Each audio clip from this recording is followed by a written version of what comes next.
Hello and welcome to the Arran James Podcast. This podcast is going to be different to the ones that I've previously put out there, and today it's just going to be me. I'm going to share about a learning experience that I've been on, and that experience is learning the Chinese language. I really hope that this episode brings some value if you're considering learning the language, Chinese or any other language in particular. Some of the information that I will give is really specific to learning the Chinese language in particular. I've been learning for maybe about 3 years now, and I feel that I've got a lot of insight, experience, and knowledge that if I was to actually start again, would really help me on the journey of learning the language. So I think there is some really good information, some tips that if you are a beginner is going to help you on your journey. If you'd have asked me when I was a young person living in England that I'd be learning Chinese or working in China, it was probably so far from anywhere I was at. But I really do believe in the modern world. If you do, like me, you've traveled, you see yourself as a global citizen. The Mandarin is actually the most spoken language in the world. And if you are willing to engage and even just learn a little bit of Chinese, it's going to open your opportunities up to such a bigger world. It's going to make you more connected as a person. And culturally, Chinese is an ancient language. So you are, as you learn the language, you're learning about a new culture as well.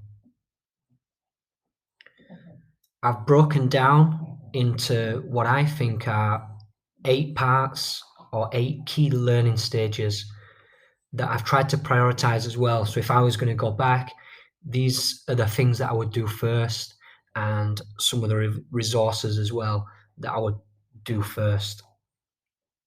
So number 1 is motivation.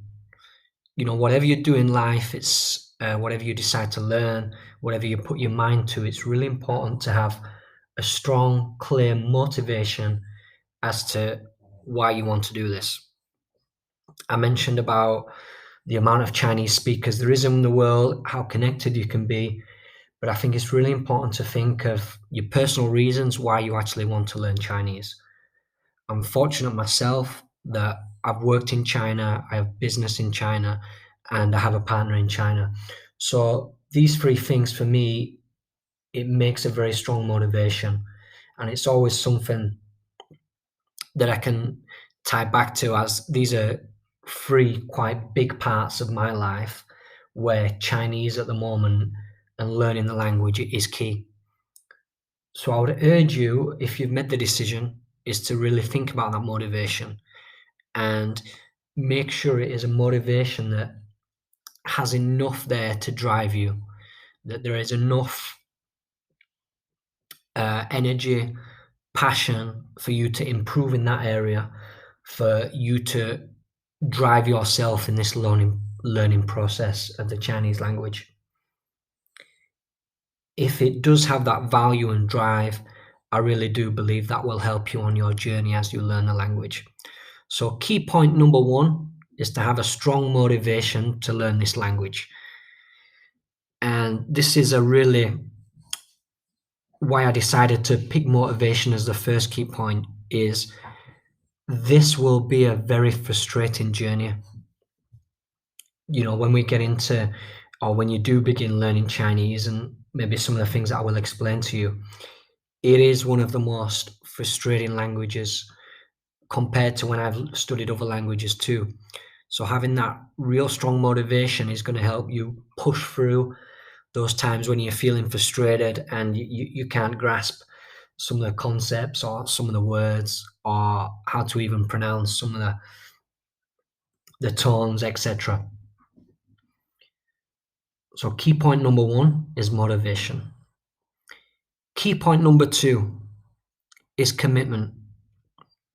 Now you've identified your motivation, you have to make a decision that you're really going to commit to this. This is something that I've done actually in my journey learning Chinese. I was actually in China in 2014, 2015, and I did learn the language then, and I tried to engage in it, but it was only an on-off kind of thing. This is my second time learning, and this time I've been able to have a really dedicated time now where I've actually been a Chinese student for nearly 3 years. What's really helped me do this is making a commitment to being a Chinese student. And what I've done is I said to myself, no matter what, I'm going to be a Chinese student. And I think if you can do this and you can commit and really make that dedication to yourself and to say, look, this is what I'm doing. This is how long I'm doing it for. Time is really important. For me, I've actually been brave and I've made a crazy commitment. And I've said to myself, no matter what now, for the rest of my life, I'm going to be a Chinese student. I'm really going to commit to this. Now, there may be times when I miss a day of study, I miss a week's study, I miss a month's study. But because I've made that long-term commitment, it's something that I've aligned with myself that this is part of me and that I'm always going to be doing this now. I think if you can do this, it will really stand you in good stead on your journey. From my experience, you cannot commit to learn Chinese for a short time because it is just not that type of language. And when you start to learn about, especially the Chinese characters, which also have two versions, they have kind of the modern characters, but then they have the traditional characters as well. It's an ancient language. You know, those characters alone, there are thousands and thousands of characters, which are all individual little symbols that you can attempt to grasp and help you as you learn the language. If you compare it to Western education,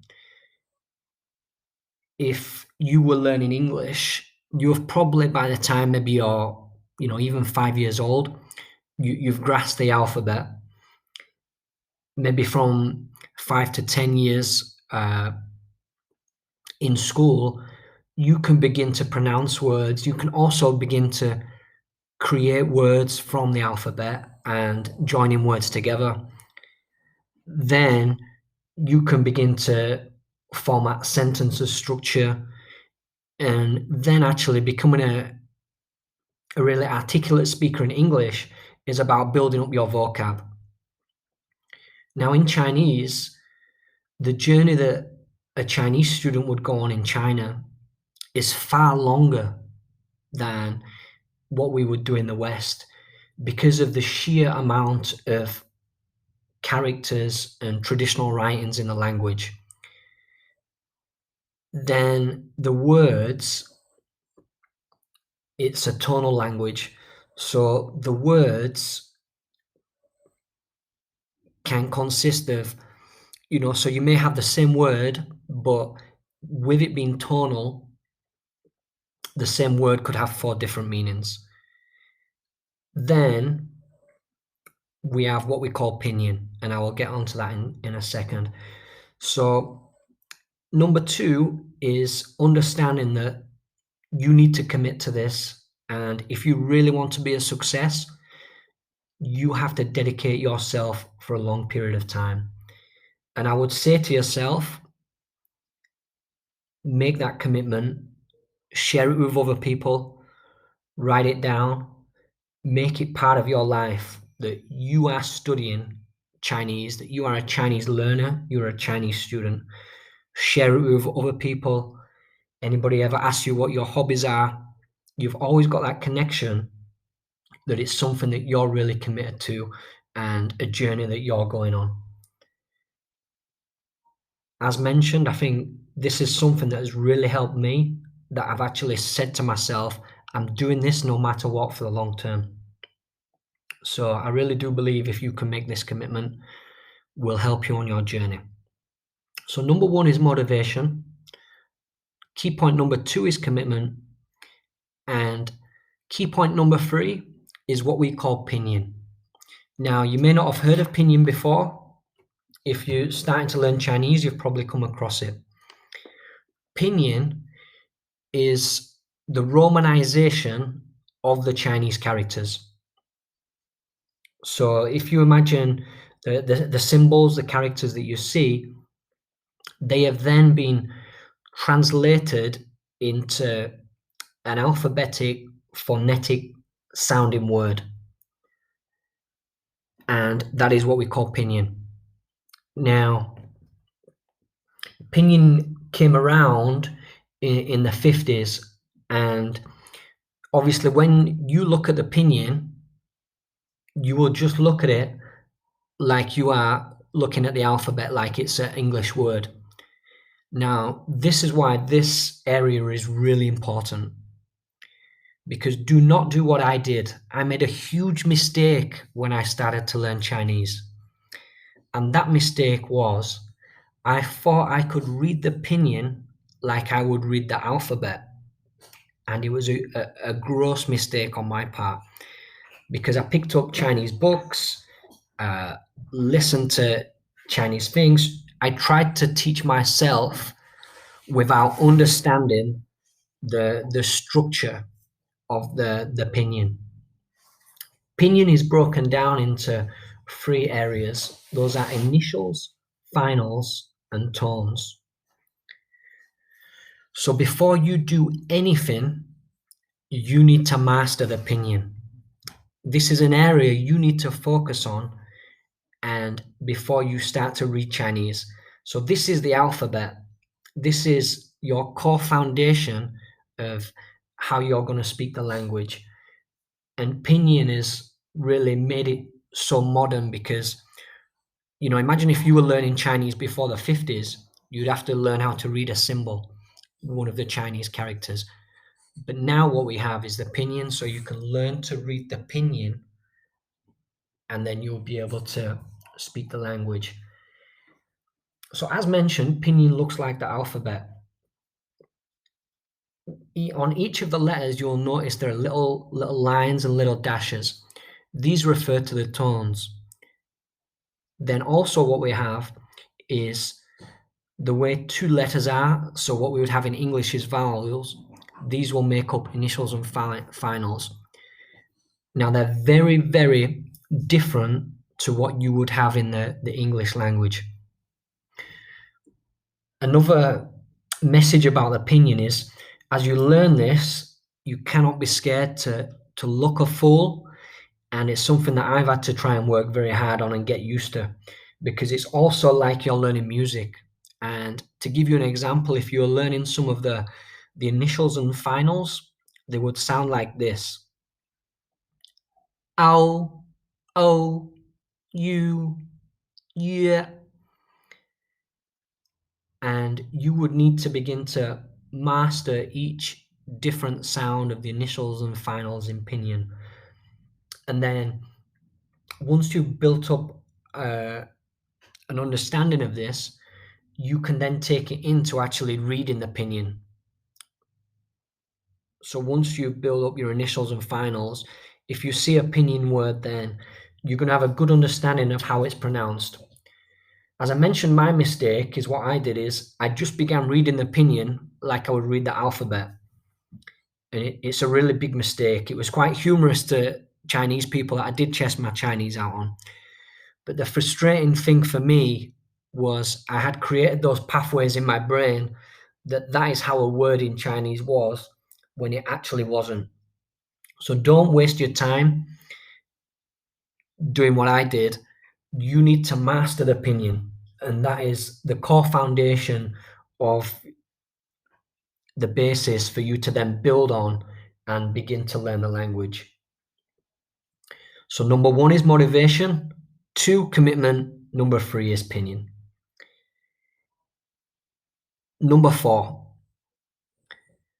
once you've built up this kind of interest in Chinese now, you're going to look for some resources that you want to learn. And the number one resource and the best learning resource that I've come across, it's an audiobook and it's a book as well. And the audiobook comes with a PDF, and it's by a gentleman called Paul Noble. And he's actually wrote various books. Paul Noble, he does Spanish, German too. But Paul Noble's Beginner's Guide to Chinese is the number one resource I could recommend to you for beginning to learn Chinese. I would best buy it on Audible, and it's such a great resource. It begins teaching you in a very relaxed, informal way, but what's great about the way Paul Noble delivers it, he's also teaching you the sentence pattern and the sentence structure of the Chinese language. So, for example, in the first couple of chapters, he teaches you how to order food.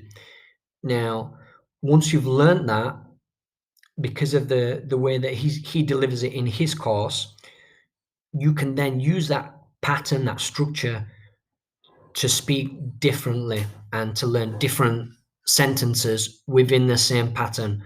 And it's a really good thing that Paul Noble does. The second part of that is the content on the Paul Noble Beginner's Guide to Chinese is perfect content for getting by in China. So ordering food, getting around the city, the content is really good.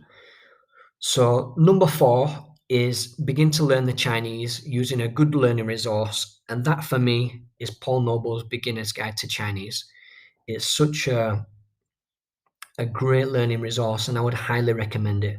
You'll be able to find it on Audible. There is also the book, and if you get the audio book, you also get the PDF as well. So number 4 is begin to learn. Number 5, so you've learned a lot of Chinese now from Paul Noble. You're going to want now to put it into action. And if you're not living in China, you will need to start to think how you can connect with a native speaker. Now, what is really brilliant about learning Chinese is that Chinese people are learning English, Spanish, Portuguese. These people are out there, and Chinese people have a real passion, especially for English, for learning the language. You will be able to find on Facebook or even in your local community, there will be Chinese speakers that want to do a language exchange and connect to speak English as well. I'd really recommend trying to connect with a native speaker to have a coffee, to share a language exchange. And this is a perfect way for you to spend half an hour sharing what you've learned in your Chinese, getting corrected by a native speaker, and then in return, sharing a little bit about English. I've met a lot of Chinese people, and this is such a good way to connect, and they will be really thankful, and it's a great way to then broaden your circle of friends. If you look on Facebook, there's lots of groups. You may be able to connect with people via Zoom, online. If you have WeChat, which is a very common Chinese app, you'll be able to look up local Chinese people in your area to connect with. So number 5 is start putting it into action. Can you connect with a native speaker? Obviously, if you're living in China, that'll be really easy to do. Number 6, technology. There are lots of different types of technology you can use for learning Chinese. I'm going to recommend one which has been the best for me, and that is an app called Hello Chinese. Now, this app is available on iOS and it's available on Android, and you'll get it on the Google Play Store. Now, the Hello Chinese app, it's the best app and it has everything in there that you can wish for on your journey. Again, similar to Paul Noble, it's broken down into some really good chapters at the start. Now, each chapter that you will work through on the app consists of listening, speaking, and then there's also interaction. So there's little quizzes where you can test your knowledge on that app. It's great as well because it's the only app I've seen as well that incorporates learning some of the characters.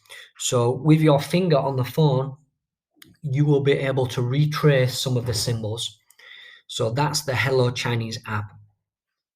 Within that app, there is a purchase for, I think it's $7.99, and it will give you more content. I've actually purchased that myself. I found using technology, having my phone, obviously, we've always got our phones with us, spending 15, 20 minutes a day on the app is a really brilliant way to be connected and continue your journey of learning.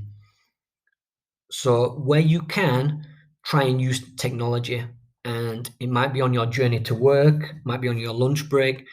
Can you spend 10 to 15 minutes on that app? And it's something that's really helped me on my journey as I've continued being a Chinese student. Number 7, you've gone on a really good process now, and you may be speaking Chinese. You may have dedicated a lot of your time to it. If you're like me, one of the things that I wanted to do is I wanted to see what level I was at, and I wanted to do that a little more formally. If you're looking to get recognized, it may be something that you want to put on your CV, your resume. The way you get recognized for being a Chinese speaker is a qualification called HSK. HSK is similar to IELTS, but obviously the Chinese version, if you're learning the language. So I actually took my HSK with Northern State University, which is a university in America. You'll be able to find it on Google. They also, along with being able to offer the formal qualification, they give you a course of learning, which will build up to taking the HSK exam. So I would recommend, and you'll be able to search for universities, online courses, where you will be able to take this HSK qualification. It's very standardized learning, but it is something really worth doing if you would like to get recognized for your effort and then have something a little more formal where you can say, look, this is what level I'm at. I believe it goes up to 10 levels. Now, I'm actually on the HSK level 3 myself, which is what I've been working towards recently. I do believe that if you were a younger person and you wanted to apply for a Chinese university, they look for a HSK level 5. So if you actually wanted to have a gap year or go study in China, the universities in China look for HSK level 5. So HSK is a qualification, and if you just Google that, you will be able to find different avenues to take that qualification. I would really recommend it. Obviously, then again, it's something, if you're looking for employment in China, it's something that you can put on CV, your resume, and again, present to employees and actually validate some of the effort that you've put in. It's really good to have that validation, and I found that very, very helpful as well, that I'm not just a Chinese speaker, I can evidence it with a certificate for my learning. Now, last key point is key point number 8. I've shared with you some ideas, some insights, some information, what I think is a way of prioritizing the learning and taking steps to get to the level that you want to be at. Like whatever you do in life, it's always important to reflect. And my last point, number 8, is to always take time, whether it's once a month, every couple of months, to reflect on the learning that you're doing as a Chinese learner. Reflect on what's working, reflect on what you're memorizing, reflect on, are you having enough time with native speakers? Are you committed? Do you need to put yourself in different situations? Do you need to increase your vocab? Really try and assess what part of the journey you're going on is going to help you improve, because it will change during time. Like myself, I have actually now built up I understand the format and the structure of the language, but now what I actually have to do is increase my vocab, because I have a limited range of vocab. But what happens when I do learn the vocabulary is I do know the sentence structure and pattern, and I'm able to place words into different sentences. So a key area for me right now is increasing my vocab of the language. And as mentioned, personally, for me, a great way to do that is using the Hello Chinese app. So there will be different stages in your learning where you need to reflect. So key point number 8 is review, reflect, and then make a new plan for the future of how you're going to continue this journey.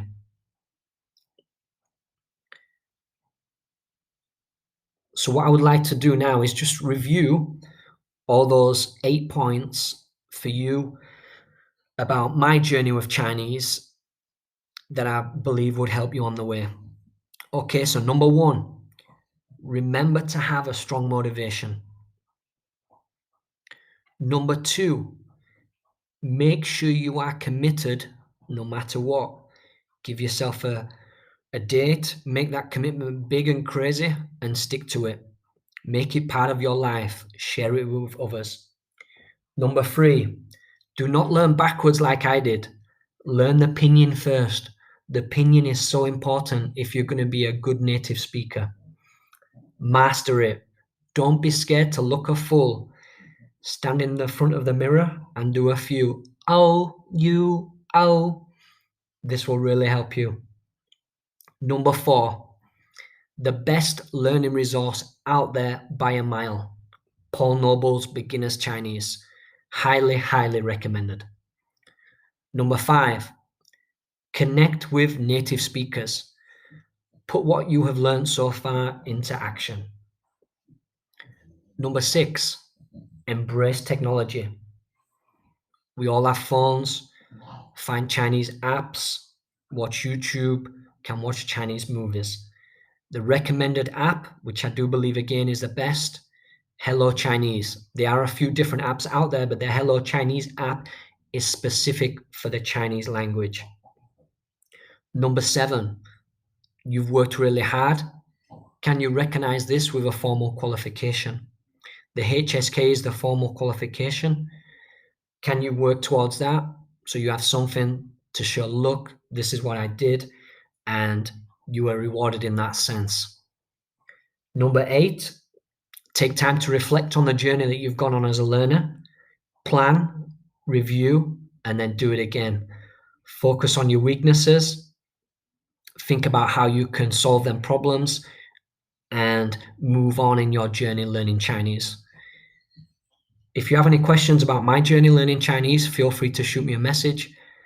I hope this is really valuable for anybody that's thinking about learning the language and starting on that journey, because I do believe that I've had some experience that I've really learned from in my journey learning Chinese that I hope would really benefit future learners. This has been the Arran James Podcast. I wish you all the best. Hopefully listen again. Subscribe to my YouTube channel. This has been my beginner's guide to Chinese. 再见.